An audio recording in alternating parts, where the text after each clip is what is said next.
Hello दोस्तों, टमाटर लाल channel में आपका स्वागत है।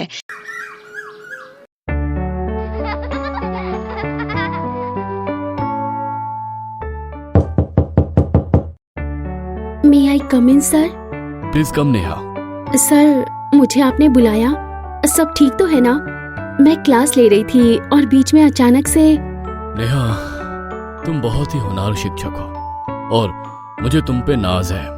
तुम्हें स्कूल से खोना किसी भी स्कूल के लिए बहुत खेद की बात है। मैं कुछ समझी नहीं सर। सब ठीक तो है ना? नहीं नेहा, नेताजी की भांजी का यहाँ इसी स्कूल में तबादला हो गया है और उसके कारण तुम्हारा तबादला करने के ऑर्डर आ गए हैं। सर, कैसी बातें कर रहे हैं आप? ये तो गलत है। मैं इस स्कूल को कितना आगे लेकर आई हूँ। मेरी क्लास के सब बच्चे बहुत अच्छे मार्क्स लेकर आते हैं, फिर भी। ये मेरे स्कूल की बदकिस्मती है Neha. I am so sorry. It's okay sir. Thank you sir. All the best Neha. ये लो तुम्हारा ट्रांसफर लेटर। तुम्हें मुझपुर गांव जिला मिर्जापुर में तबादला मिला है। ठीक है सर, थैंक यू। मैं चलती हूँ। नेहा अपनी क्लास के बच्चों को अलविदा कहने जाती है और जब बच्चों को अपनी पसंदीदा टीचर के जाने का पता चलता है तो सब बच्चे भावुक हो जाते हैं और बेहद दुखी हो जाते हैं। अगले दिन नेहा सब सामान बांधकर मूचपुर के लिए बस ले लेती है। सारे रास्ते उसे अपने स्कूल का ही ख्याल आता रहता है, जिसके कारण उसकी आंखों में बार बार पानी आ जाता है। पर नेहा को बिल्कुल नहीं पता था कि उसकी किस्मत कितने खतरनाक मोड़ लेने जा रही है। मूचपुर मूचपुर मूचपुर, चलो चलो जल्दी चलो। ज्यादा बस रुकी तो बस की भी मूछ आ जाएगी। नेहा बस से उतरती है और बस निकल जाती है। नेहा अपने ही ख्यालों में खोई किसी की बात नहीं सुनती और वहीं बस स्टैंड पर सरपंच जी का वेट करने लग जाती है। लगता है किस्मत को ये ही मंजूर था। शायद यहाँ के लोग खूब खड़ूस होंगे। चलो देखते हैं। आइए नेहा जी, आपका स्वागत है। आने में कोई तकलीफ तो नहीं हुई? नहीं नहीं सरपंच जी, बिल्कुल नहीं। आइए, आपको आपका कमरा दिखा दूं। स्कूल आप कल देख लीजिएगा। जी सरपंच जी, अभी थक भी गई हूँ।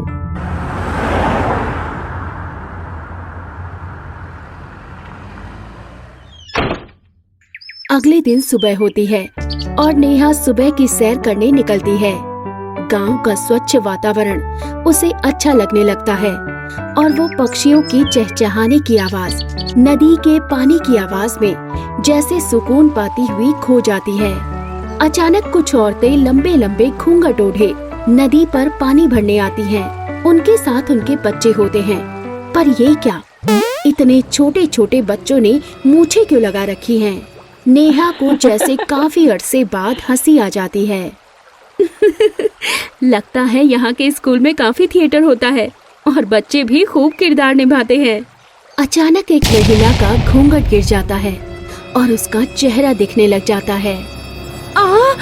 हे राम, ये क्या? इस औरत की भी मूंछ है।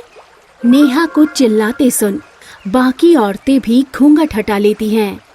हे राम, ये कहाँ आ गई मैं? ये कैसा गांव है? यहाँ तो सबकी डराने वाली मूंछें हैं।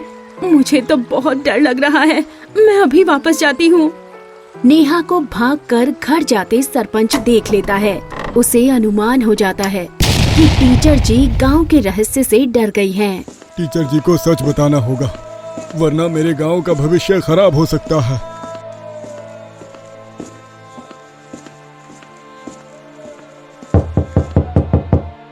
सरपंच की पत्नी और बेटी ने घूंघट ओढ़ रखा है। नेहा अपने सामान के साथ दरवाजा खोलती है क्योंकि वो जाने के लिए तैयार होती है। नेहा को जाते देख सरपंच, उसकी पत्नी और बेटी हाथ जोड़कर नेहा के आगे घुटनों के बल बैठ जाते हैं। नेहा जी, मेरे गांव से मत जाइए। मेरे गांव के बच्चों का भविष्य आपके हाथों में है। यहाँ कोई शिक्षक नहीं रहता। आपसे विनती है मेरी। नेहा जी, आप कृपया हमारी बात तो सुने। फिर आप जो कहेंगी हम मान लेंगे। आपको जाने से नहीं रोकेंगे। आपका फैसला हमारा फैसला होगा, पर हमारी बात सुन लीजिए। हम खुद इस सब से बहुत परेशान हैं और अत्यंत दुखी भी। It's my humble request. Neha sarpanch के परिवार की बात सुनकर थोड़ा सोच में पड़ जाती है और खुद को संभालती है। गहरी सांस लेते हुए वो अपना सामान साइड में रख देती है। ठीक है सरपंच जी, आइए अंदर आइए, मुझसे जो बन पड़ेगा मैं करूंगी। आइए अंदर आइए। नेहा जी, आपको सच पहले ही बता देना चाहिए था, पर शायद अब वक्त आ गया है सच बताने का। सरपंच अपनी पत्नी और बेटी को इशारा करता है और वो घूंघट हटा लेती हैं। उनके चेहरे देखकर नेहा बहुत डर जाती है और चीख उठती है। सरपंच की पत्नी और उसकी बेटी के भी मूछें होती हैं, जो नेहा को डराने के लिए काफी होती हैं। नहीं, दूर हटो मुझसे, मुझे कोई यहाँ से निकालो, मुझे कुछ नहीं सुनना। उसकी चीख सुनकर सरपंच की बेटी रो पड़ती है और उसे रोता देख सरपंच और उसकी पत्नी भी रोने लग जाते हैं। आप जा सकती हैं, हमें आपका फैसला मंजूर है। सरपंच अपनी पगड़ी नेहा के पैरों में रखकर उससे भीख मांगते हुए उनकी बात सुनने की प्रार्थना करता है। नेहा जी, हम भी इंसान ही हैं, कोई भूत या राक्षस नहीं है और अपनी गलती सुधारना चाहते हैं। कृपया हमारी बात सुन लो, हमें सच में आपकी मदद चाहिए। नेहा को उन पर दया आ जाती है और वो डरते हुए कहती है, सरपंच जी बोलिए, क्या कहना चाहते हैं? सरपंच ने लंबी सांस लेते हुए कहना शुरू किया।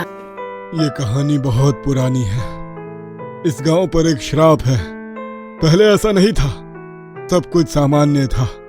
हम सब लोगों के पूर्वज इस गांव में बहुत खुशी और प्यार से रहते थे। बहुत साल पहले हमारे पूर्व सरपंच ने ये स्कूल खोलकर गांव के लिए एक नेक काम की शुरुआत की।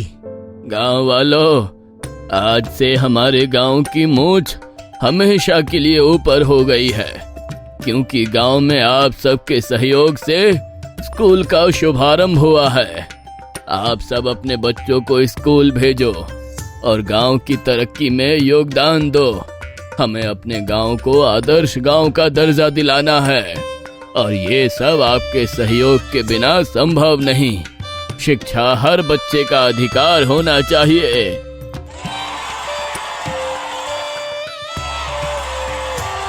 मैं इस गांव को एक अनमोल हीरा भी देना चाहता हूँ और वो है इस स्कूल की पहली अध्यापिका, जो मेरे दोस्त की बेटी है।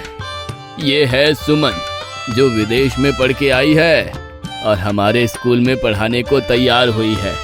ये हमारे स्कूल की नींव है और मैं चाहता हूँ आप सब सुमन बेटी का साथ दें।